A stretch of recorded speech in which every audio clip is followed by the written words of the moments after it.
శుభమస్తు. శివానుకరక్ష. వివాహం త్వరగా జరగడానికి ప్రాయశ్చిత్తం చెప్పండి స్వామి అని కొద్దిమంది అడిగినారు. దానికి అనేక రకాల మార్గాలు ఉన్నాయి. మన జీవితంలో పెళ్ళిళ్ళు జరగకపోవడానికి అనేక రకాల కారణాలు ఉన్నాయి. జాతక చక్రంలో, లగ్నాలలో, సర్పదోషాలు, పితృదేవత శాపాలు, ఇలా రకరకాలుగా ఉన్నందువల్ల పెళ్ళిళ్ళు అబ్బాయిలకు కానీ అమ్మాయిలకు కానీ జరగకుండా పోవడము, సంతానం పుట్టకపోవడము, గర్భాలయంలో విచ్ఛిన్నం అయిపోవడము, మధ్యలోనే మృత్యు దోషాలు రావడము, ఇలా రకరకాలుగా ఉంటాయి.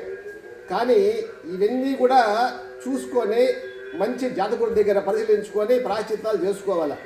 కానీ సూక్ష్మంలో మోక్షంగా ఏం చేసుకోవాలంటే ప్రతి ఒక్కరు, ఆడవాళ్ళైనా మగవాళ్ళైనా, నవధాన్యాలు ఒక్కొక్క రకం 1/4 కిలో మొత్తము 2.25 కిలో అవుతుంది.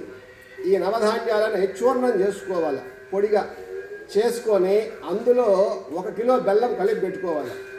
కలిపి పెట్టుకొని సోమవారాలు 3, మంగళవారాలు 3, బుధవారాలు, గురువారాలు, శుక్రవారాలు, శని, ఆదివారాలు, ఇలా 3 వారాలు చొప్పున చేసుకుంటూ రావాలి. ఏం చేయాలంటే సోమవారం పూట చంద్రగ్రహం దగ్గర మీడియం సైజు ప్రమిద మోతాదు తీసుకొని ఆ యొక్క ఆ నవధాన్యాల పొడిని తీసుకొని తడి చేసుకొని ముద్దగా దాంట్లో నెయ్యి దీపం పెట్టాలి.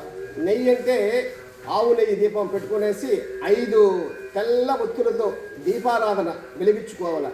వెలిగించుకొనేసి తెల్లని పుష్పాలు 9 పుష్పాలు తీసుకొని ఓం గణపతయే నమః అని ఫస్ట్ సంకల్పం చేసుకోవాలి. గణపతి నామస్మరణ చేసుకొని మనసులో సంకల్పం, రూపస్య బుద్ధస్య శీలస్య గుణస్య సత్కులస్య రూపేణ, అబ్బాయిలైతే మంచి అబ్బాయి లభించాలని, అబ్బాయిలైతే మంచి అమ్మాయి లభించాలని ఇలా సంకల్పం చేసుకొని అధిదేవత ప్రత్యధి దేవతాది సహిత చంద్రాయ నమః ఈ శ్లోకాన్ని చెప్పుకుంటా 9 ప్రదక్షిణాలు చేసుకుని 9 పూలు పెట్టాలి. చంద్రుడి దగ్గర పెట్టి ఒక ఆకులో కర్పూర హారతి ఇచ్చేసేయాలి. ఇచ్చేసట్టే వెనక్కి వచ్చేసేయాలి. మీరు ఆ రోజు వస్త్రం కూడా లైట్ కలర్ వస్త్రం, క్రీమ్ కలర్ కానీ తెల్లని వస్త్రం కానీ ధరించి ఈ విధంగా చేసుకోవాలి. అలాగనే మంగళవారం పూట అంగారకుడి దగ్గర ఎర్ర ఒత్తులతో 5 నెయ్యి దీపం, ఎర్రని పూలు ప్లస్ ఆపిల్ పళ్ళు, సేమ్ గణపతి నామస్మరణ సంకల్పము, అధిదేవత ప్రత్యధి దేవతాది సహిత అంగారకాయ నమః 9 సార్లు తిరిగేసి 9 పూలు పెట్టి యాపిల్ పండు నైవేద్యంగా పెట్టుకోసి అట్లే కర్పూర హరిత చెట్టు బయట వచ్చేయాలి. అట్లాగే బుధవారం పూట బుధగ్రహం దగ్గర ఈ యొక్క నవధాన్యాల పిండితోనే మళ్ళీ దీపం చేసుకొని దాంట్లో నెయ్యి పోసి ఆకుపచ్చ ఉత్తులు 5 వేసుకోవాలి. వేసుకొనేసి తులసి కానీ మారేడు కానీ పత్రాలు తీసుకొనేసి గణపతి నామస్మరణ ప్లస్ సంకల్పము, అధిదేవత ప్రత్యధి దేవతాది సహిత బుధగ్రహాయ నమః 9 ప్రదక్షిణాలు చేసుకొనేసి పచ్చ అట్టిపళ్ళు లేకపోతే బేరికాయలు లేదు జామకాయలు నైవేద్యంగా పెట్టేసి హారతిచ్చి వచ్చేసేయాలి. నెక్స్ట్ వచ్చేసి గురువారం పూట ఈ యొక్క నవధాన్యాల పిండిలో మళ్ళా నెయ్యి దీపం పసుపు రంగు గుర్తులు 5 వేసేసుకొనేసి 9 సార్లు అధిదేవత ప్రత్యధి దేవతాది సహిత గురువే నమః అని చెప్పి 2 పసుపు రంగు అమృతపాలి అరటిపళ్ళు నైవేద్యంగా పెట్టి కర్పూర హారతి తీసుకోవాలి. శుక్రవారం పూట తెల్లని ఒత్తులు 5 నవగ్రహ ధాన్యాల పిండిలోనే నెయ్యి దీపం పెట్టుకొని గణపతి నామస్మరణ అధిదేవత ప్రత్యధి దేవతాది సహిత శుక్రాయ నమః అని చెప్పుకొని 9 సార్లు ప్రదక్షిణ చేసుకునేసి మళ్ళా ఆయనకు పండ్లు తెల్లని జీడిపప్పులు కానీ లేకపోతే మీకు అందుబాటులో ఉండే పదార్థం నైవేద్యంగా పెట్టి కర్పూర హారతి చేయాలి. శనివారం పూట ఈ యొక్క నవధాన్యాల పిండిలో నువ్వుల నూనె పోయాలి. నువ్వుల నూనె పోసి నల్లని ఒత్తులు కానీ నీలం ఒత్తులు కానీ 5 వేయాలి. వేసేసి నల్ల నువ్వుల ఉండలు 9 తీసుకోవాలి.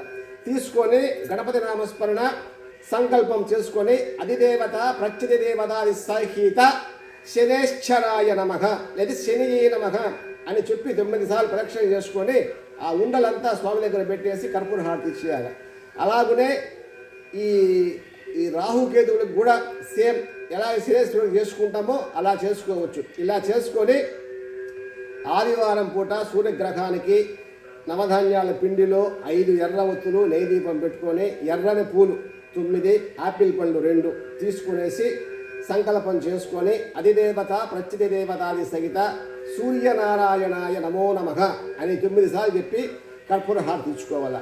ఇలా చేసుకుని చివరికి అందరికీ కూడా ఆవు పాలతో అభిషేకం చేసుకునేసి అందరికీ 9 టెంకాయలు నైవేద్యంగా సమర్పించుకొని అర్చనాలు చేసుకొని నవధాన్యాలు 3/4 కిలో చిత్రవర్ణం రంగులుగా ఉంది టవల్ ఒకటి దాంట్లో ఒక 500 రూపాయి దక్షిణ పెట్టి సంకల్పపూర్వకంగా అయ్యవారికి దానం ఇచ్చేయండి. అంటే అయ్యవారి చేత మీరు అభిషేకాలు చేసుకుని దానం ఇచ్చేయండి. ఇలా చేసుకుంటూ వచ్చారంటే 99% మీకు ఈ పూజ మధ్యలోనే మీకు వివాహం అయ్యే అవకాశం ఉన్నది.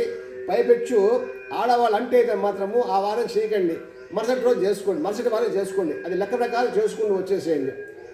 ఏదైనా సందేహం ఉంటే నన్ను సంప్రదించండి. శుభమస్తు, కళ్యాణోపిత ప్రాప్తి సిద్ధిరస్తు, ఈశ్వరానుగ్రహ రక్ష.